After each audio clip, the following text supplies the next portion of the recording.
मुख्यमंत्री ने की संभावित बाढ़ पूर्व तैयारी की समीक्षा। संभावित बाढ़ सुखाड़ के लिए अग्रिम तैयारी को लेकर संबंधित विभाग के मंत्री, अपर मुख्य सचिव के साथ दरभंगा के पुलिस अधिकारी एवं डीएम के साथ अधिकारियों ने आपदा प्रबंधन विभाग के प्रधान सचिव के साथ बिंदुवार प्रस्तुतिकरण माध्यम से बाढ़ एवं सूखा पूर्व तैयारी के लिए की जाने वाली व्यवस्था की समीक्षा की। इस मौके पर मुख्यमंत्री ने कहा कि दीर्घकालीन पूर्वानुमान के अनुसार इस वर्ष मानसून अवधि जून से सितंबर के दौरान संपूर्ण देश में सामान्य वर्षापात की संभावना है। इसे लेकर के दीर्घकालीन औसत 98% वर्षापात की संभावना को लेकर के तैयारी करें। 9 माह में अंतिम सप्ताह में वर्षापात पूर्वानुमान के तहत अधिक हो सकती है। लॉकडाउन के दौरान अधिसूचनाओं को संग्रहण करने के लिए जिला नियंत्रण कक्ष का हुआ गठन। कोरोना महामारी संक्रमण को देखते हुए दरभंगा डीएम ने जिला नियंत्रण कक्ष के वरीय प्रभार में अपर समाहर्ता विभूति रंजन चौधरी को नियुक्त किया है। जिला पंचायती कार्यालय में रंजीत सैनी एवं कार्यपालक सहायक सदर पीजीआरओ कार्यालय में सदर दरभंगा को प्रतिनियुक्त किया गया है, ताकि लगातार हो रहे संक्रमण एवं अग्रतर कार्रवाई सूचना सभी को जिला नियंत्रण कक्ष के माध्यम से हो सके, इसलिए दरभंगा डीएम ने जिला नियंत्रण कक्ष का गठन किया। दरभंगा में लॉकडाउन के दूसरे दिन डीएसपी अनुज कुमार सड़कों पर निकले। कड़े तेवर के साथ उन्होंने कई दुकानदारों को भी हड़काया और कुछ दुकानदारों पर एफआईआर तक दर्ज कर दी गई। लहरियासराय टावर और लोहिया चौक होते हुए जब निकले तो उन्होंने कई दुकानदारों को खुला देख आक्रोशित होकर उन लोगों को फटकार लगाई और कहा कि इस कोरोना महामारी में अगर आप खुद अपने आप को नहीं बचाएंगे तो बड़ी मुसीबत हो सकती है। उन्होंने कई लोगों से आग्रह भी किया। लोगों में खौफ नहीं हो रहा, इस पर क्या लगेगा? लोगों को खौफ समझना चाहिए कि लोग जो है इस आपदा की घड़ी में सब मिलजुल करके काम करें और लोग अनावश्यक नहीं निकले। ये जो है आपदा घड़ी में सारी चीज में कठिनाइयाँ हो रही है, लोग समझे, नहीं समझने पर दिक्कतें आएगी।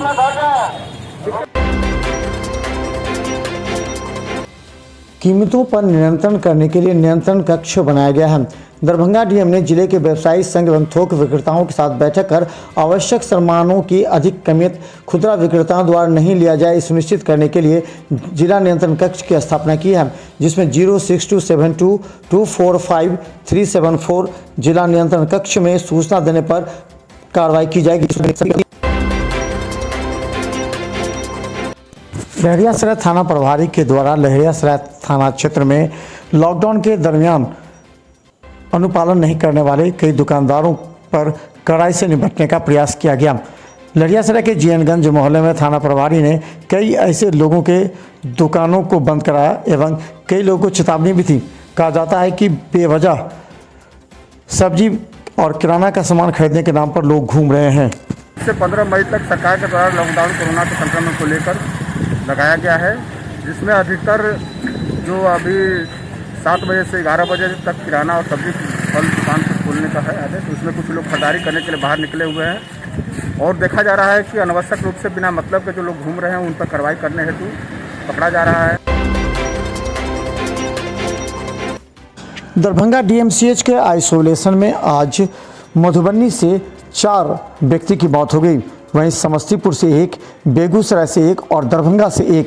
इस तरह आइसोलेशन में आज कुल 7 मरीज की मौत की सूचना डीएमसीएच के हेल्थ मैनेजर ने दी है। वहीं ये भी बताया कि डीएमसीएच के सभी 117 बेड पर मरीज भरे पड़े हैं, यानी कि अगर आइसोलेशन की बात करें तो उसमें अभी एक भी मरीज की भर्ती के लिए जगह नहीं है, जबकि आज सुबह 12 मरीज के स्वस्थ हो जाने के बाद उन्हें छुट्टी दे दी गई।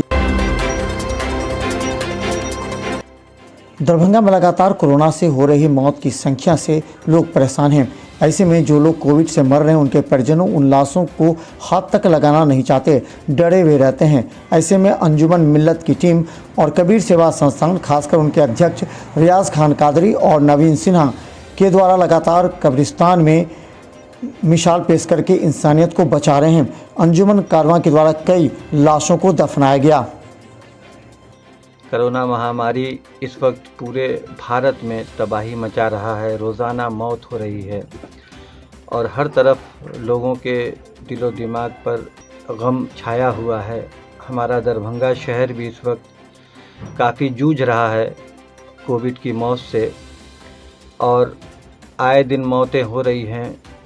जिनके परिजन होते हैं, जिनकी मौत होती है, उनके रिश्तेदार लाशों को दफनाने के लिए आगे नहीं आते हैं, डरते हैं, क्योंकि एक हैबत का माहौल है। लेकिन इस माहौल में अंजुमन कारवाने मिल्लत ने कई लाशों को दफनाया है। कई हमारे हिंदू भाइयों के लाशों को शमशान तक जलवाने में भी मदद करी है। इन 1.5 सालों में हम लोगों ने काफ़ी लाशें दफन करी हैं। नए ऑक्सीजन प्लांट के लिए चिन्हित की गई जमीन डीएमसीएच में 20-20 हज़ार लीटर के 2 ऑक्सीजन क्रायोजेनिक टैंक की होगी स्थापना। जिले में नए ऑक्सीजन प्लांट को स्थापित करने के उद्देश्य से जमीनों की तलाश की गई। आज दरभंगा डीएम डॉक्टर त्यागराज गणेश एवं भू अर्जन पदाधिकारी अजय कुमार के साथ डीएमसीएच के प्रचार और अधीक्षक ने कई स्थलों का मुआयना किया गया। अंत में डीएमसीएच के मेडिसिन डिपार्टमेंट के समीप एनेस्थीसिया विभाग के पास वाली खाली पड़ी जमीन को ऑक्सीजन प्लांट के लिए चिन्हित कर लिया गया। उल्लेखनीय है कि 20 KLED यानी 20-20 हज़ार लीटर के 2 ऑक्सीजन क्रायोजेनिक टैंक की स्थापना की जानी है। टैंक की स्थापना माह के अंदर कर दी जाएगी। दूसरे ऑक्सीजन क्रायोजेनिक टैंक की स्थापना अगले 3 महीने में की जानी है। इस ऑक्सीजन प्लांट की आवश्यकता लोगों को काफ़ी पड़ती है। दरभंगा में लॉकडाउन के बाद मुस्लिम संप्रदाय के लोगों ने आज अलविदा की नमाज अपने घरों में अदा की, जबकि पहले लोग ईदगाह और मस्जिद में जाया करते थे। लेकिन इस बार बढ़ते परेशानी और बीमारी को देखते हुए लोग जुम्मे की नमाज अपने घरों में ही अदा की। इसके अलावा इफ्तार में जहां दर्जनों लोग रहते थे, वहां 1-2 परिवार के हर घर में लोगों ने भी अपना नमाज अदा किया, बल्कि जोहर जुमा की नमाज नहीं पढ़ा, जोहर की नमाज पढ़ा। हम तो जोहर की नमाज पढ़े हैं, कुछ लोग कहीं कहीं जुमा की नमाज पढ़े हैं, लेकिन चूँकि सरकार का आदेश है, कानून है, उसको मानना है, इसलिए हमने इस बात पर यकीन किया कि नहीं, घर पे ही नमाज पढ़ा जाए। मेरे बेटे भी इसलिए नमाज पढ़े। एक्चुअली जो होना चाहिए वो मज़ा नहीं इस बार ईद में। हर तरफ परेशानियाँ हैं, हर वक्त न्यूज़ आता है, पुराने मर गए, पुराने मर गए, पुराने मर गए। हम लोग पहले इंसान हैं, इंसानियत है, तब न कुछ फॉलो। लॉकडाउन को लेकर के सरकार के नियमों की धज्जियां उड़ाते हुए लोगों पर बुद्धिजीवियों ने भी कटाक्ष किया। इन लोगों का कहना है कि सरकार का लॉकडाउन तब तक अधूरा रहेगा जब तक लोगों के अंदर जागरूकता उत्पन्न नहीं होगी। लोग ये नहीं समझेंगे कि ये खतरनाक बीमारी है जिसे हमें अपने पड़ोसी और परिजनों को बचाना है। लोग इसे मजाक के रूप में ले रहे हैं और अभी भी भीड़ भाड़ इलाके में जा रहे हैं, कभी हंसी करते हैं। ऐसे लोगों को समझाते हुए कहा गया कि आप खुद जागरूक रहें और लोगों को भी बचाएं। लॉकडाउन लगा करके भी गवर्नमेंट को उतना फ़ायदा नहीं मिलेगा जब तक पब्लिक अवेयरनेस नहीं आ जाए कि मेरे जान को खतरा है, मेरे पड़ोसी के जान को खतरा है, मेरे दोस्तों के जान को खतरा है। लोगों को नहीं समझ में आएगा। ये लोग तब समझते हैं जब अपने आप पे जब बीमार पड़ते हैं। तो कल को ये कहते हैं हमको कुछ नहीं होगा, जब पड़ता है तो समझ में आता है कि हमको क्या होता है। इसीलिए ये पब्लिक को समझाना सबसे पहले अवेयरनेस का उसको समझाना ज़रूरत है।